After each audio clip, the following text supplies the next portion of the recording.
Alô, Gaios e Gaias, Completude Podcast por aqui, mais uma vez, e hoje falando de um assunto, um tema muito importante que, na verdade, é a base de tudo, não é? E aí a gente tem uma responsabilidade muito grande de falar sobre esse assunto, que é a família. Diante de tudo que tem acontecido hoje, a gente tem esse entendimento que existe um ataque para destruir a família. E o meu pensamento é que a família não é uma instituição criada por homens, é uma instituição criada por Deus. É isso aí. Na verdade, o nosso tempo, os tempos atuais, eles são muito desafiadores com relação a esse assunto, porque existe a... Porque talvez alguém pense assim, a gente vive um ataque contra a família. Será que isso é uma coisa do nosso tempo? Será que não sempre houve um ataque contra a família de alguma maneira? E se a gente for, por exemplo, buscar na própria Bíblia, se a gente for buscar informações, histórias e acontecimentos, a gente vai ver que sempre houve um ataque contra a família, no sentido da sua existência diante das situações com a visão de um padrão divino, vamos dizer assim. Mas eu entendo que nós vivemos um tempo bem complicado, porque o próprio conceito de família hoje, ele é colocado em xeque. Sim. Então, eu não sei se em algum outro momento na história se teve, de uma maneira tão em alta assim, discutido o conceito, a própria essência do que significa, o que é família. Eu não sei se em algum outro momento da história se discutiu o que é e o que não é família. E o mais interessante, não de uma boa maneira, que eu vejo, é que a resposta para isso, em muitas pessoas, por exemplo, eu já fiz isso. Você botar joga lá no YouTube, no Google, em alguma ferramenta de pesquisa, o que é família. Você vai encontrar uma enxurrada de opiniões, uma totalmente divergente da outra, mas uma grande parte dessas opiniões, e às vezes elas não vêm com cara de opinião, porque às vezes vem através de um profissional, uma pessoa que você pensa, poxa, é uma autoridade no assunto. E de repente essa pessoa vem, e muitas, eu encontrei muitas assim, vem e vão dizer coisas do tipo, família é qualquer coisa praticamente. Então você e o seu papagaio pode ser uma família. Você Seu cachorro. seu cachorro, você e uma pessoa que não é seu irmão, Tu é pai de pet? não é, eu sou pai de pet. Só que o meu pet ele não é um pet comum, Ele dorme na tua cama contigo, na cama com vocês, mano. ele dorme na cama. Ele faz xixi onde ele quer. É rebelde esse pai. Esse filho. Ele é um pet. Ele já veio assim pronto para lá para casa, sabe? Avacalhado, todo de boa. Se a casa tá dormindo, ele dorme. Se a casa tá na bagunça, ele tá na bagunça. Ele é no clima da casa. Ele acha que ele é uma pessoa, entendeu? Entendi. É mais ou menos assim, é o Elvis. Mas, brincadeiras à parte, não apenas essa questão de relação com... Porque tem gente que diz assim, né? Tem o pai de criança, tem o pai de pet e também tem os pais de air fryer, né? De air fryer? Tem o pai de air fryer. Eu já fui pai de air fryer. Rapaz. Só que a minha air fryer quebrou e aí a gente ficou... Ficou sem agora. Órfão de air fryer. Assim. Mas, enfim, então a gente vai encontrando, assim, algumas opiniões bem complicadas de a gente absorver que vão praticamente dizer que família pode ser qualquer laço, qualquer coisa. E aí a gente vai encontrar a possibilidade de haver famílias constituídas sem um formato que a Bíblia nos aponta nesse sentido. Né? Sim. Então, eu acho que o ponto de partida seria esse. Se nós cremos, se a nossa cosmovisão, o nosso modo de ver a vida é bíblico, então família parte do texto bíblico. Sim, né? Perfeito. E aí o texto bíblico a gente pode buscar lá em Gênesis, lá no comecinho logo, Deus cria um homem, Deus cria uma mulher, é dada a eles a tarefa, a atribuição de cuidar da criação, de administrar, de gerir, de serem os representantes de Deus sobre a criação, e especificamente é dada a eles a orientação e a direção e o mandamento cresçam e se reproduzam, multipliquem-se. Perfeito. E essa ideia, ela parte também de você respeitar um princípio, né? Porque quando você entende que a família é qualquer coisa, então você pode casar agora e depois descasar, ter filho agora e depois largar. Isso. Então você pode fazer o que você quiser da tua vida. Só que tanto no contexto espiritual, bíblico da palavra de Deus, quanto no contexto da neurociência, a gente sabe que existe essa desconfiguração da família. Ela exige, na verdade, vai ter como consequência diversos problemas na sociedade. Então, quando a gente percebe que nesse momento, no mundo que a gente está vivendo, existe essa talvez despreocupação, né? Falta de preocupação. Em valorizar mesmo. Você valorizar, entender que a sua família é aquilo que você tem de mais importante e que se você não cuidar, se você não entender que é fundamental ali valorizar, você vai colher sérias consequências emocionais, espirituais e até físicas também, né? Então você tem que ter esse cuidado de valorizar, independente do que se fala por aí. A gente está falando aqui de uma cosmovisão cristã, como uma cosmovisão bíblica. Então não importa o que aconteceu na Revolução Francesa, não importa o que aconteceu em várias revoluções, o que está acontecendo agora. O entendimento é que família é um projeto criado por Deus, não nasceu na terra, nasceu no céu, e a gente precisa ter esse princípio como um princípio fundamental para que a gente deva cuidar, valorizar e fazer de tudo para dar o melhor para que a nossa família seja o mais saudável possível, né? E seja uma possibilidade da presença de Deus estar ali naquela família.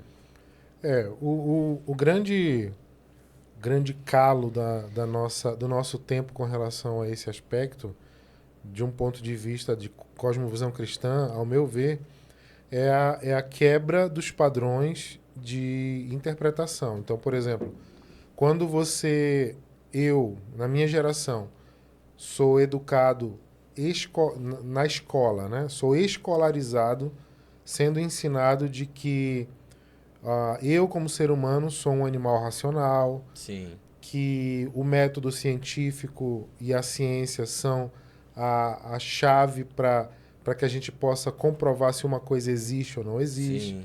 Tudo isso, e eu não estou dizendo que necessariamente são coisas erradas, mas Sim. é um modo de pensar, é uma cosmovisão colocada, alinhada ao que está lá atrás. Tu citaste a Revolução Francesa e tal.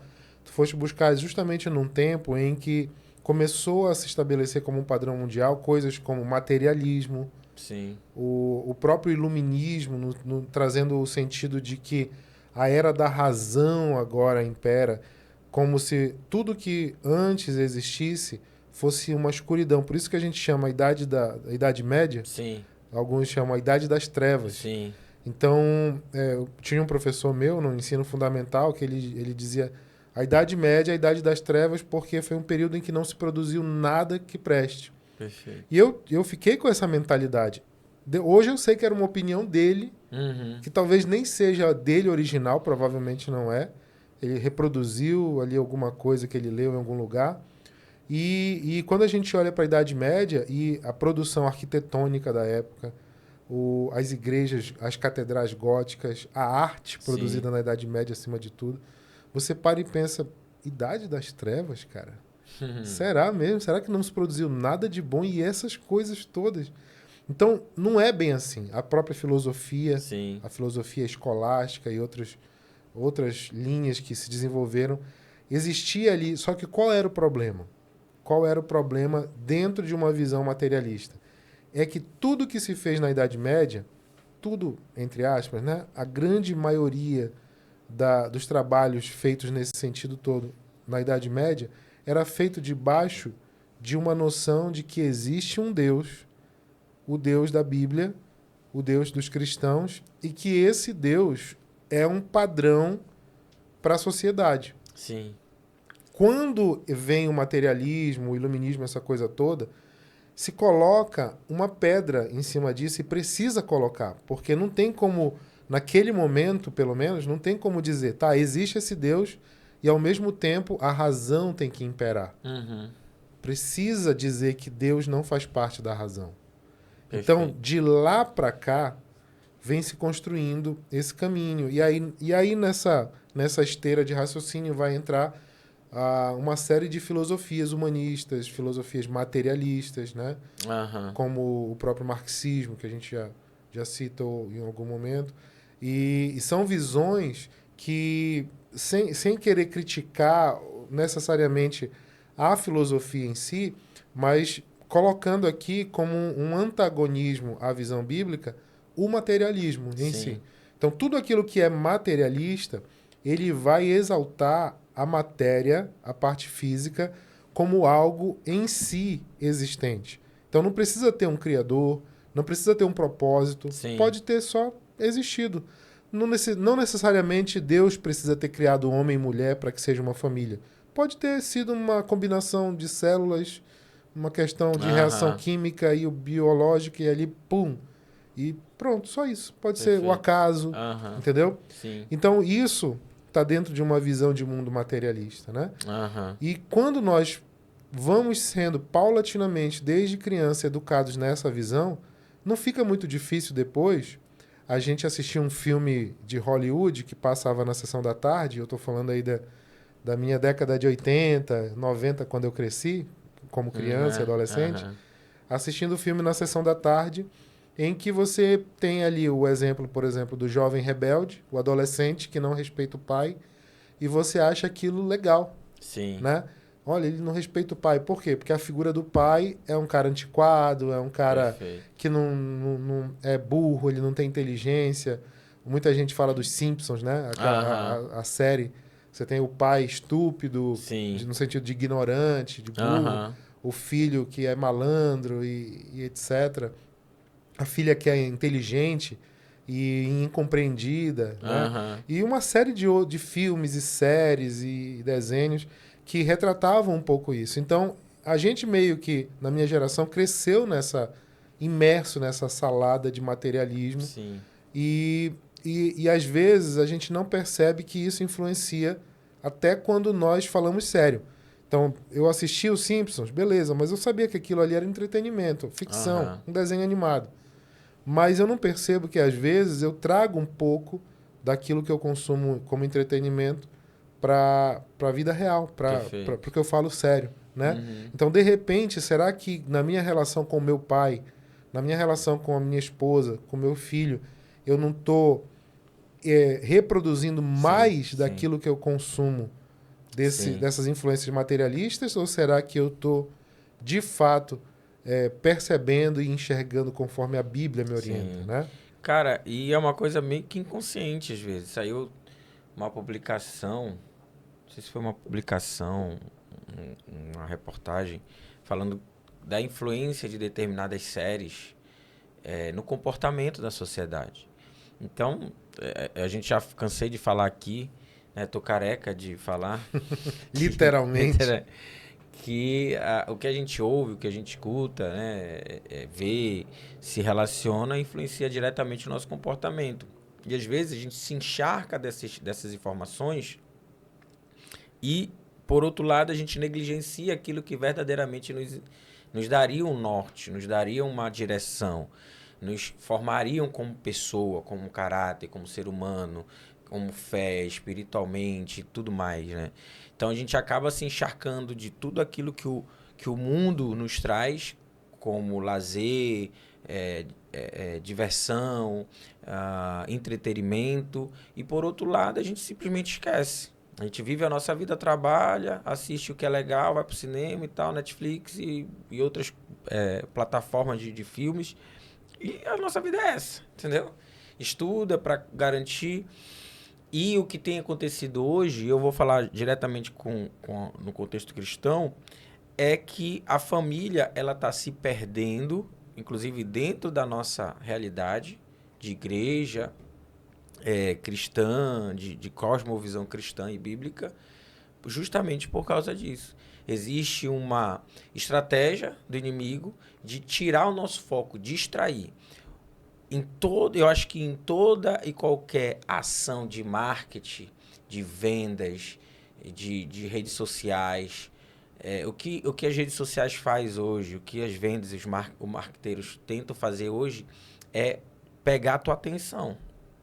Então, quando eu pego a tua atenção, eu tenho o que é de mais valioso para mim, porque agora eu posso colocar dentro de ti aquilo que, se eu tiver habilidade de persuadir, eu consigo. Então, o que eu quero te falar? E não é uma persuasão meramente de convencimento. Existem técnicas para isso. Perfeito, perfeito. É estudado isso. A neurociência ela serve tanto para a parte do bem quanto para a parte do mal. Então, o que o Instagram quer? A tua atenção. Quanto mais tempo tu passa assistindo algo, mais tu vai ver aquilo passando na tua timeline. O que o marketing quer? O que a venda quer? E o inimigo também usa isso. Então, qual é a nossa principal reflexão em relação à questão da família, já que ela é a base de tudo? A gente tem se distraído com tanta coisa e a gente tem perdido o foco daquilo que de fato é importante.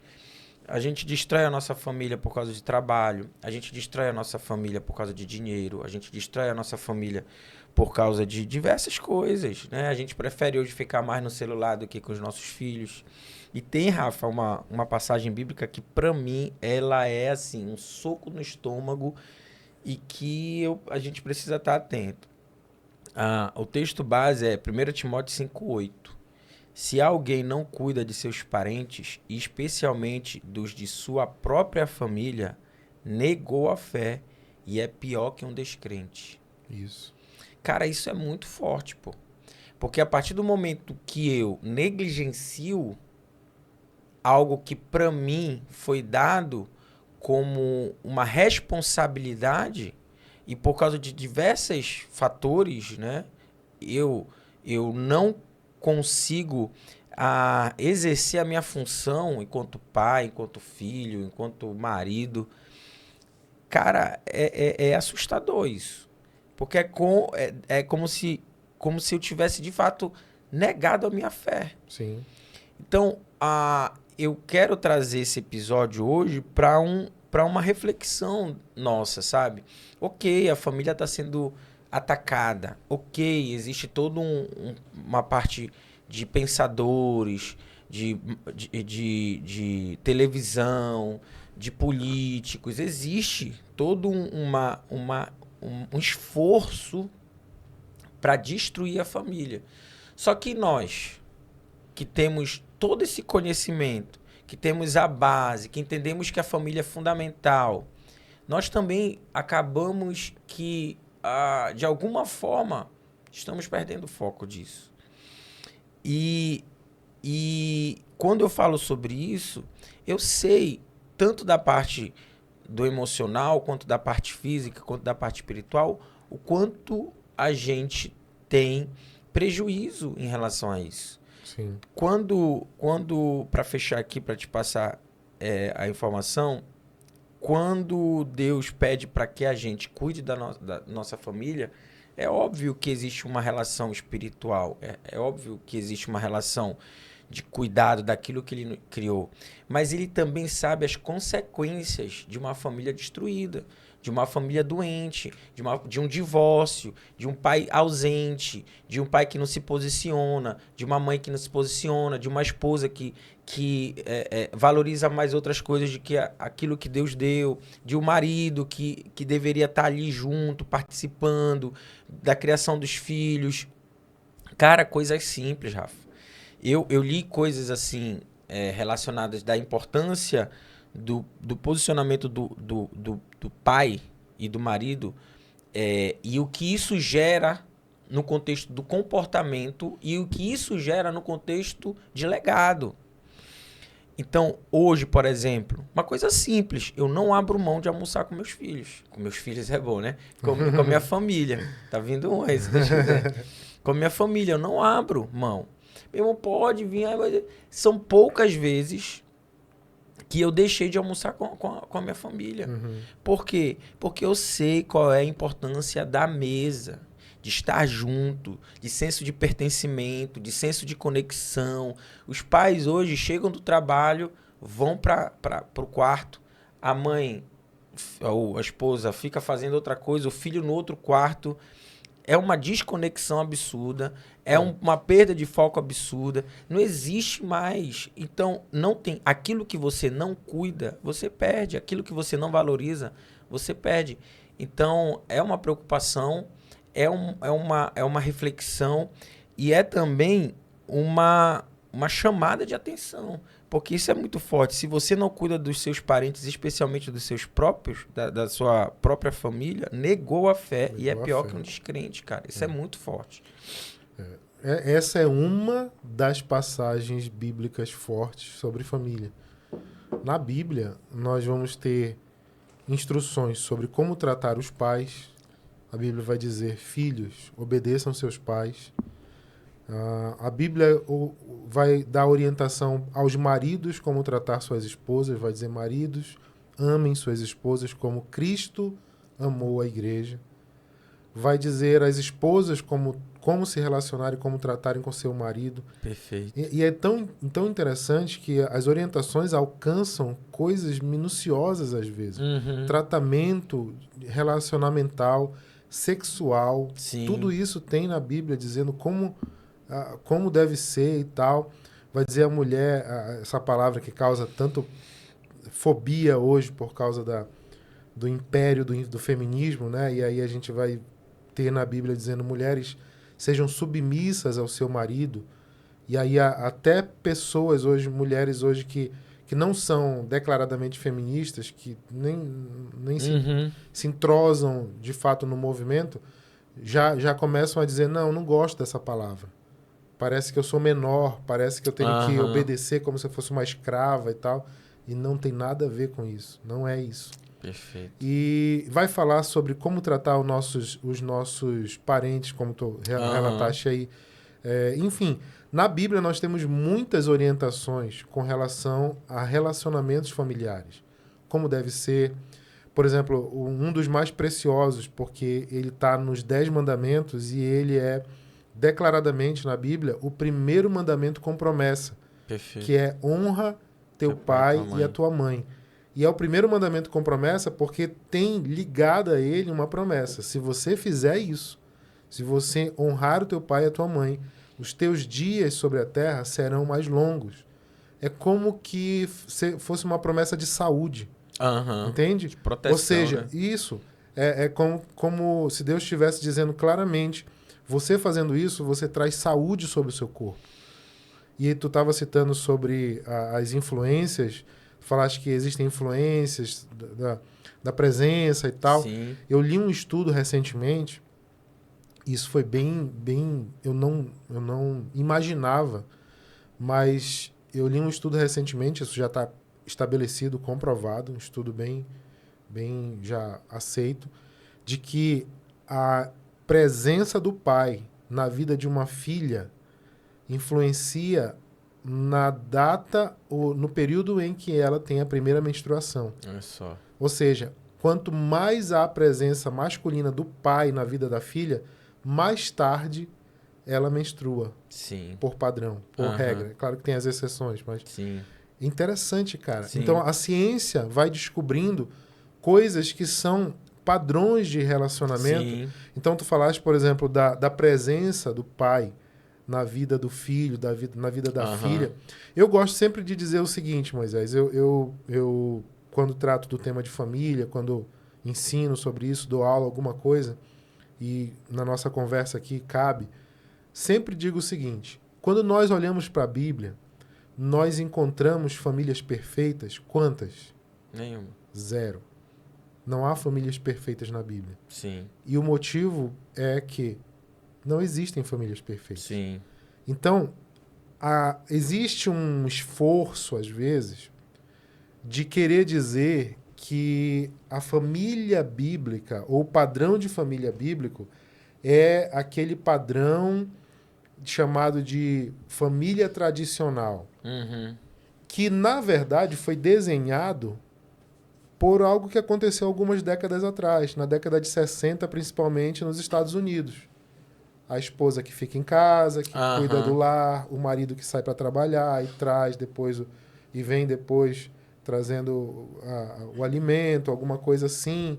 Aí alguns vão explicar mais longe, vão dizer, não, mas era assim, já na Idade da Pedra, o homem saía para caçar e tal.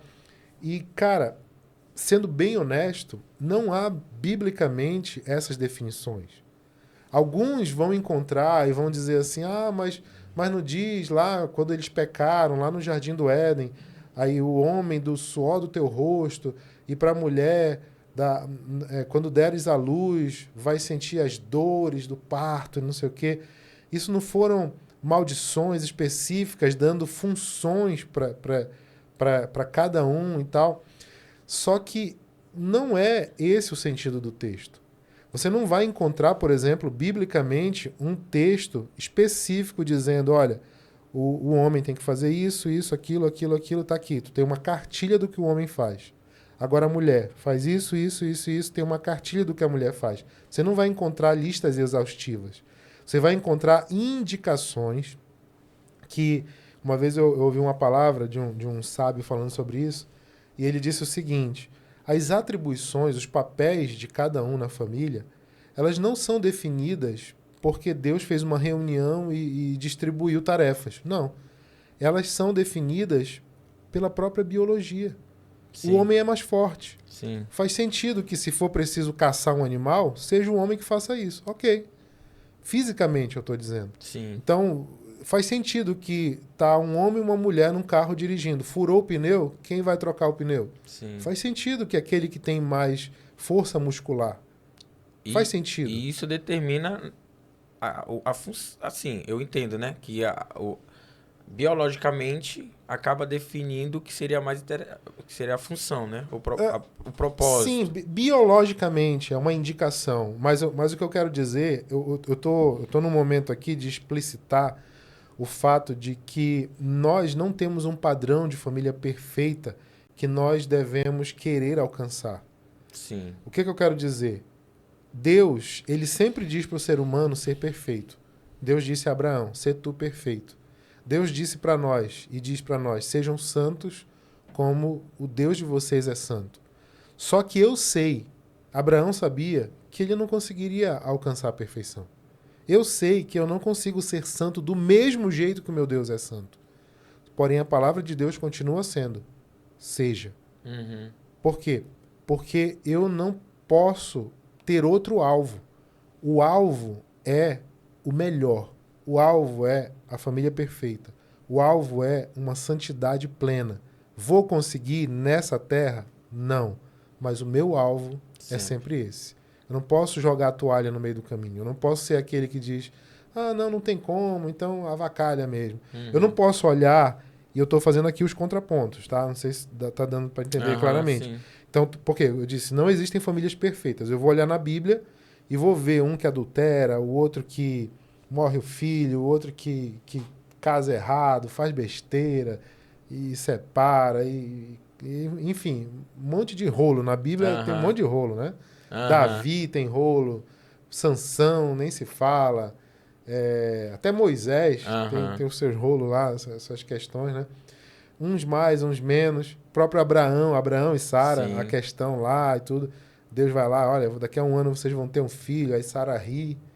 Abraão já era ali, falando bem claramente, a Bíblia diz que ele já era impotente. Sim. E já não tinham relação sexual, né? E ela ri por isso. Ela diz, como? Mas Deus faz um milagre ali, né? Deus faz até o morto levantar, Sim. né? E eles têm uma relação, o útero dela ressuscita, enfim. Essas coisas acontecem mostrando que Deus, ele tem uma participação ativa na família daquelas pessoas que estão interessadas em colocar a sua família diante de Deus. Só que a minha palavra é sempre de equilíbrio para que a gente possa entender que muitas vezes o que eu vejo hoje? Eu vejo muita plasticidade. Eu acho que essa é um grande engodo dentro da igreja hoje em dia. Muita plasticidade. Por exemplo, às vezes eu encontro casais, e isso às vezes acontece de pessoas públicas e depois vem um escândalo e tal, e revela coisa. E isso se torna... depõe contrariamente, inclusive.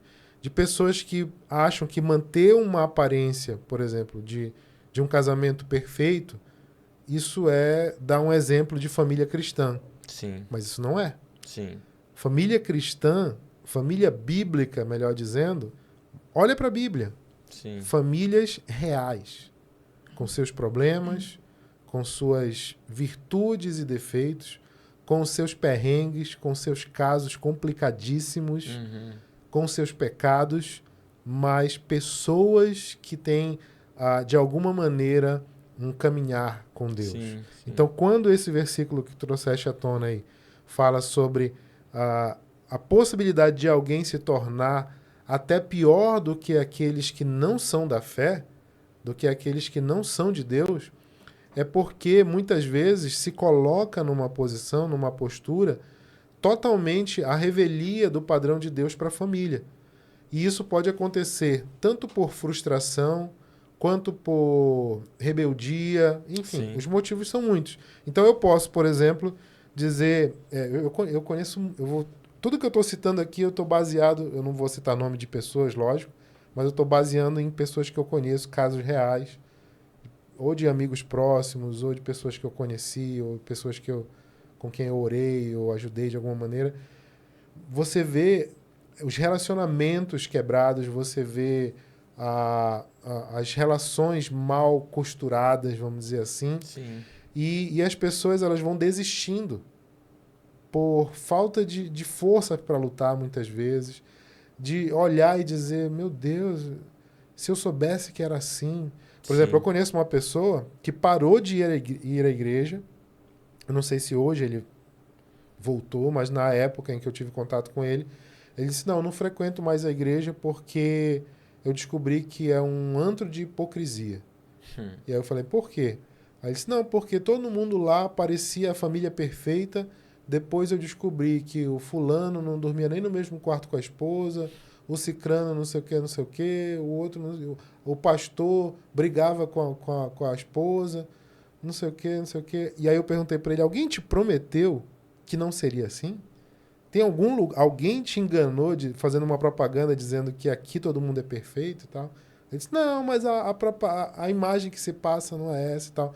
Então, às vezes, as pessoas têm uma impressão de que venha para o cristianismo, onde tudo é lindo, perfeito, o Éden é aqui.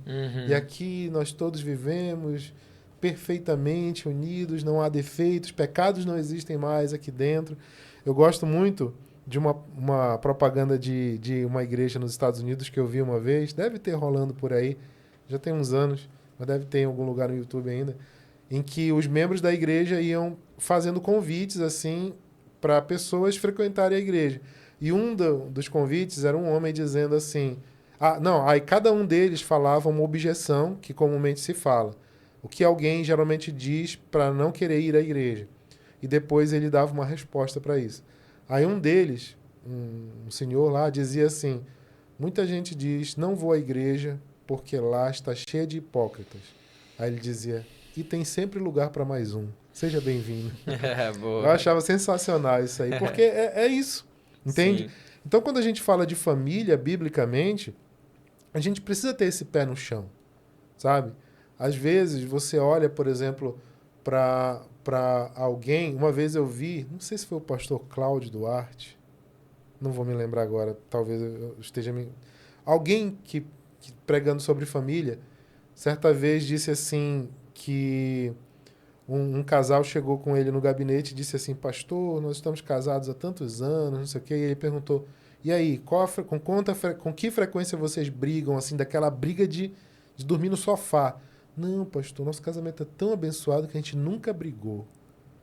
Aí ele disse, tem problema aí. Como assim, pastor? Tem problema. Casamento, para ser casamento, tem que ter briga. Não, pastor, como assim? Nós somos de Deus, não sei o quê. Por isso mesmo. Vão orar, acha algum motivo para brigar, porque tem coisa errada aí. E eu achei bem interessante. Por quê? Porque é real, entende? E a gente, muitas vezes, quer passar a imagem, quer vender a imagem de algo que não é Sim, real. sim.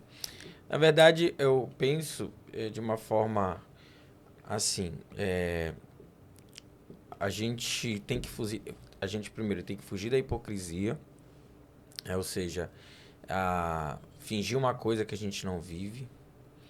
Segundo, a gente precisa entender como fazer com que o nosso casamento, a nossa família, ela se desenvolva saudável. Porque isso que tu falaste eu entendo plenamente, eu concordo contigo, né? E a gente sabe disso que acontece. Só que existem dois tipos de família, né? Dois tipos de situações. Existe a situação onde aquela pessoa não faz nada para melhorar, tipo, cara, a família é isso mesmo. Deixa assim, cada um vai viver dessa forma. E tem aquela que entende que a família não é perfeita e vai fazer de tudo. O que que eu, enquanto tua esposa, posso fazer para melhorar o meu casamento? O que que eu posso fazer eu, enquanto marido, posso fazer para melhorar o meu casamento? O que que a Bíblia me dá de orientação que eu posso seguir e a partir daí amadurecer, crescer, Isso. deixar um legado para os meus filhos, fazer com que os meus filhos cresçam com uma base na palavra de Deus, fazer com que a minha filha ela olhe para dentro de casa e não busque uma referência fora, porque dentro de casa o pai não faz nada daquilo que deveria fazer enquanto responsabilidade. Ou o filho olhe para o pai tratando a mãe de uma forma inadequada, com grosseria, com falta de educação e transformando, levando esse padrão de comportamento para dentro da sua própria casa. Então, talvez o nosso maior desafio hoje é simplesmente entender que eu não sou uma família perfeita. Aqui eu brigo com a Josi, né? De vez em quando. Só que o que que acontece? Se eu for olhar como era o meu casamento e como era a minha família 5 anos atrás, eu tô há anos-luz distante. Eu consigo entender que houve um amadurecimento, eu consigo entender que houve um crescimento, eu consigo entender que eu busquei melhorar, transformar, para que eu possa amar a minha esposa da melhor forma possível. Eu tenho meus erros, eu tenho minhas falhas, eu tenho meus defeitos. Eu não vou ser perfeito, ela não vai ser perfeita. Mas o meu entendimento, e é o nosso aqui com certeza, é que o que eu posso fazer para continuar amadurecendo, crescendo e melhorando? Porque a nossa maior preocupação é os nossos filhos, cara. Como é que os nossos filhos estão crescendo em conhecimento, emocionalmente, intelectualmente, né, espiritualmente? Será que a pergunta que eu faço para você enquanto pai, será que você pode dizer a mesma coisa que Paulo falou? Sejam meus imitadores como eu sou de Cristo? Você pode dizer assim, ó, para sua filha e para o seu filho, sejam meus imitadores porque eu sou de Cristo? É uma pergunta que a gente deveria se fazer. Uhum. E é de coragem mesmo, é confronto, porque às vezes a gente se esconde muito numa capa.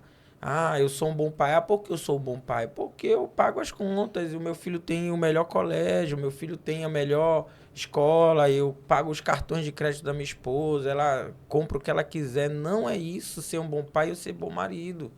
Ser um bom pai é presença, ser um bom pai é conexão, ser um bom pai é estar participando, ser um bom pai é se posicionar enquanto cristão, enquanto ensino, enquanto treinador, enquanto professor. Porque se você não ensina teu filho, vai ter gente que vai ensinar, pode ter certeza absoluta disso. Pois é, mas sabe que essa tua fala aí é uma das que causa muito problema hoje em dia, né? Na polêmica. Porque quando a gente fala isso, geralmente, dentro desse politicamente correto que vai se estabelecendo, nós somos taxados de machistas, a questão Sim, do patriarcado, né? sim, perfeito, eu E sei. isso é um dos ataques, Aham, né, que a gente sofre hoje em dia. sim, Eu gosto muito, só desculpa te interromper, mas só botando mais uma questão que é nesse aspecto aí. Eu gosto sempre, quando falam sobre isso, de lembrar de uma vez o posicionamento de Josué, quando ele diz assim: olha, das tribos de Israel, vocês fazem o que vocês quiserem. Eu e a minha casa serviremos ao Senhor. Sim. E aí eu fico pensando, se fosse hoje em dia, né, quando ele tomasse essa decisão, declarasse isso publicamente diante de Israel, talvez quando ele chegasse em casa, o filho adolescente ia dizer, pai, como é que o senhor pode falar por mim? O senhor não sabe se eu quero seguir esse Deus que você segue? Sim. Aí hoje em dia, pais fracos, vamos usar esse termo aqui, vão dizer, filho, mas não, mas por favor, não sei o que e tal. E naquela época, Josué dizia, não, você é meu filho, você aprende o meu Deus. Sim. Então, havia, e ainda há, hoje, né? Por exemplo, dentro os muçulmanos fazem isso ainda hoje, né? Você é filho de muçulmano, você é muçulmano. Não há opção.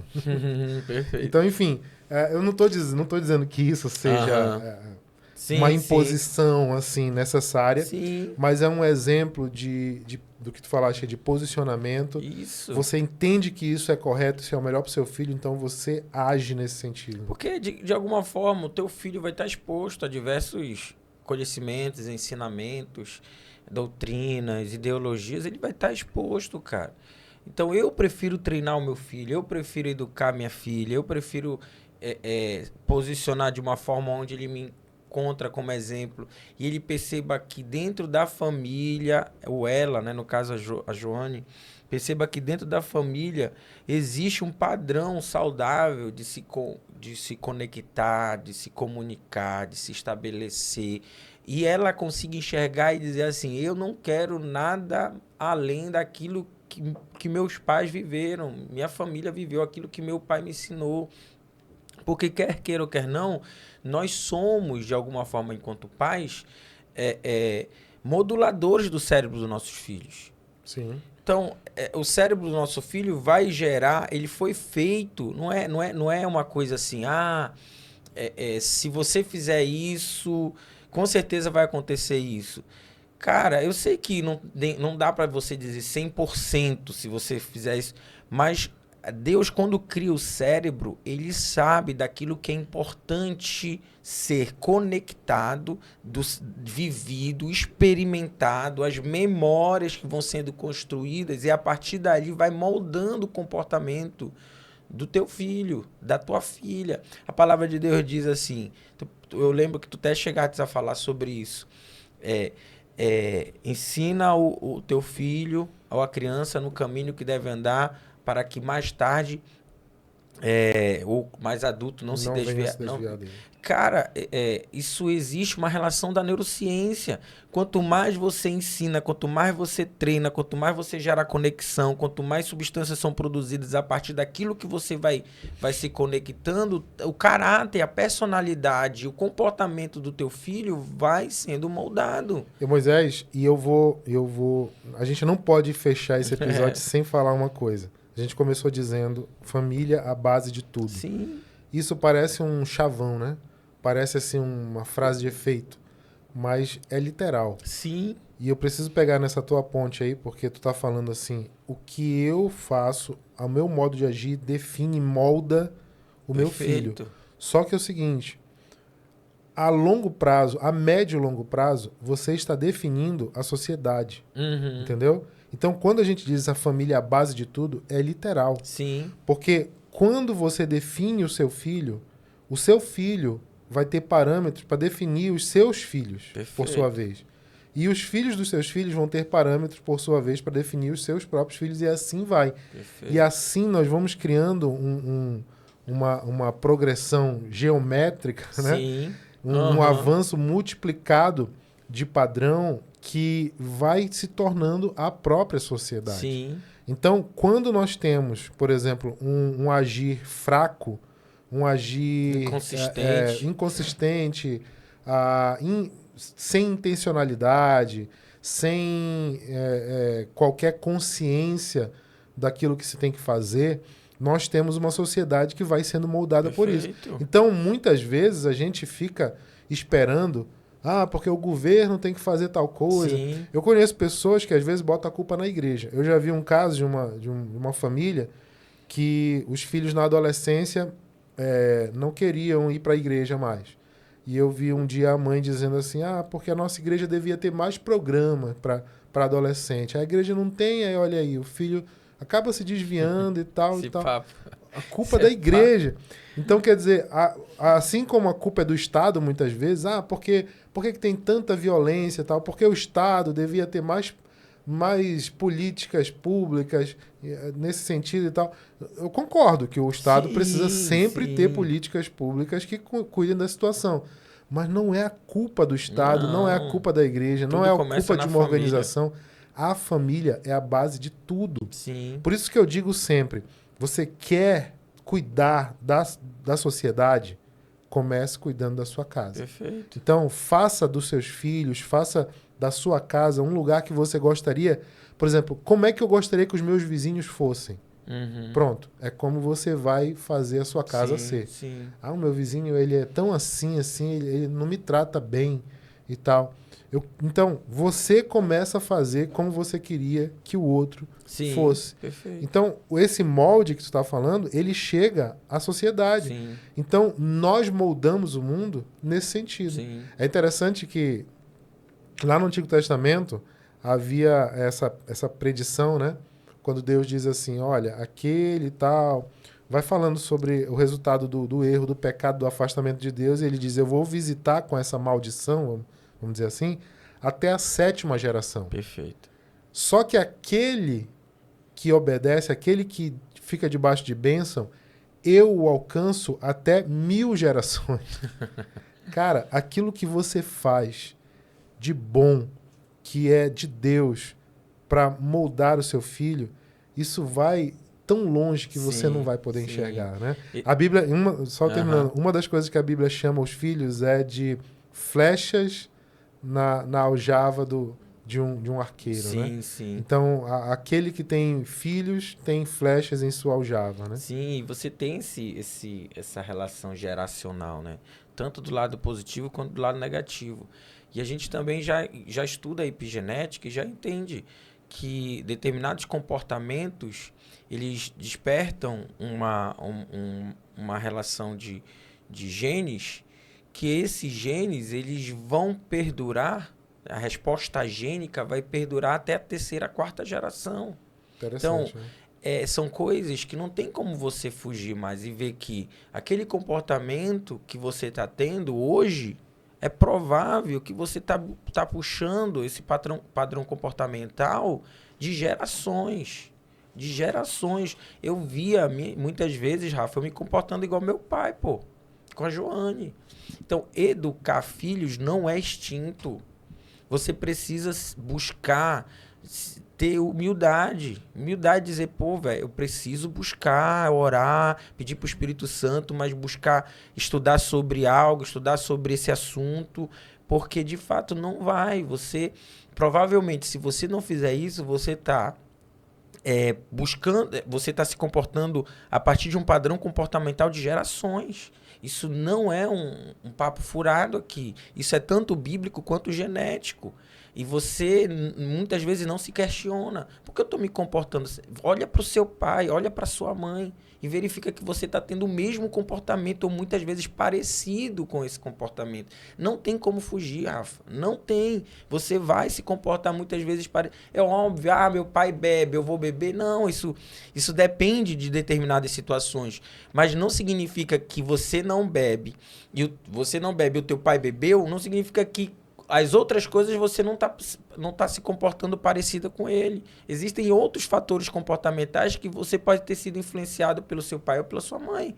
Então, qual é a questão aí? Na verdade, a maioria dos comportamentos são influenciados. Sim, não tem como fugir, não tem. Então, qual é a grande relação aí? É se questionar. Peraí, eu parar, verificar. Eu grito com meu filho, eu bato com meu filho, ou então... Eu negligencio o meu esposo, eu negligencio a minha esposa, eu sou arrogante, eu sou orgulhoso, eu trato dessa forma, eu trato dessa. Então, se questionar, porque esses padrões comportamentais, eles são passados de geração em geração e podem... Eu afirmei que muitos comportamentos, eu disse, aqui esse comportamento é parado. A minha filha e o meu filho, se eu tiver algum filho, eles não vão levar mais esse comportamento. Então, para a gente fechar aqui, existem alguns posicionamentos que, de alguma forma, vão impactar as nossas memórias Rafa. E essas memórias vão influenciar o nosso comportamento. Porque você se comporta hoje de acordo com as memórias que você tem, seja consciente ou inconsciente. Então, pertencimento, importância, conexão, limite, generosidade, crescimento e missão. Sabias que é fundamental é você ensinar um direcionamento com propósito para o teu filho? Porque o cérebro, ele age mais motivado quando existe um propósito ali estabelecido. E a gente já tem esse propósito que é Jesus, que é evangelizar, que é ali o céu, viver eternamente, ter uma missão, nós todos temos uma missão, cada um tem de forma específica, mas é Jesus o nosso propósito maior. É o alvo, é Jesus o nosso propósito maior. Então, tudo isso cria memórias que faz com que a gente se comporte e que estabeleça um relacionamento com Deus e que esse padrão comportamental seja passado por gerações. Sim. Então, questione o seu comportamento, porque família é a base de tudo. E hoje, infelizmente, tem muitos filhos de pais vivos, mas órfãos. Porque os pais estão simplesmente fugindo ou não buscando essa responsabilidade de ensinar, educar e colocando na igreja, na escola, em qualquer outro canto, a função... Numa profissional. Numa babá, numa profissional, uma secretária, a função de fazer isso. Não existe lugar vazio, Rafa. Ou você se posiciona ou alguém vai estabelecer um lugar ali. Não existe. Esse é um discípulo, é um princípio do discipulado. Sim, não existe. Ou você se posiciona ou alguém vai pegar o teu lugar. E aí, meu filho, você não pode depois reclamar, porque você não se posicionou e aí quem pegou o teu lugar se posicionou da forma que deveria e tá ali cuidando daquilo que você deveria cuidar. É isso. A gente, enquanto cristãos, nós precisamos lembrar que nós fazemos parte de uma família. O padrão de Deus, ele é familiar. Por exemplo, a própria existência de Deus apresentada na Bíblia, ela é dentro de um padrão familiar. Perfeito. Nós temos Deus Pai, nós temos Deus Filho. Quando nós vemos o Messias, o Filho de Deus manifestado no mundo, ele não vem, ele não aparece assim como um extraterrestre, ele não desce de uma nave, ele nasce bebezinho de uma mãe, criado por um pai, aprende a profissão do pai, como era o padrão judaico da sociedade da época. Então, os padrões de Deus, eles são os padrões familiares. Perfeito. Então, a família, ela é um retrato do padrão espiritual que Deus estabeleceu. Então, na família, é o lugar mais provável onde nós podemos encontrar a presença de Deus, sabe? Sim, o toque perfeito. Nas relações, Concordo. em todos os aspectos. Se a gente abrir os olhos, a gente encontra Perfeito. Na família aquilo que a gente precisa encontrar. E a gente pode... Eu vou terminar falando uma coisa que eu digo muito para minha filha, que às vezes a Sarinha, ela é muito à frente do tempo dela, né? O pessoal brinca que às vezes ela nasceu já com cabeça de 15 anos. E aí ela já está com 8 hoje, já está com quantos anos? É uma brincadeira, porque ela é toda... Né, o pensamento dela é tudo avançado. E aí outro dia ela estava... pai, porque eu estou preocupada, porque eu tomei vacina da gripe, mas eu estou gripada.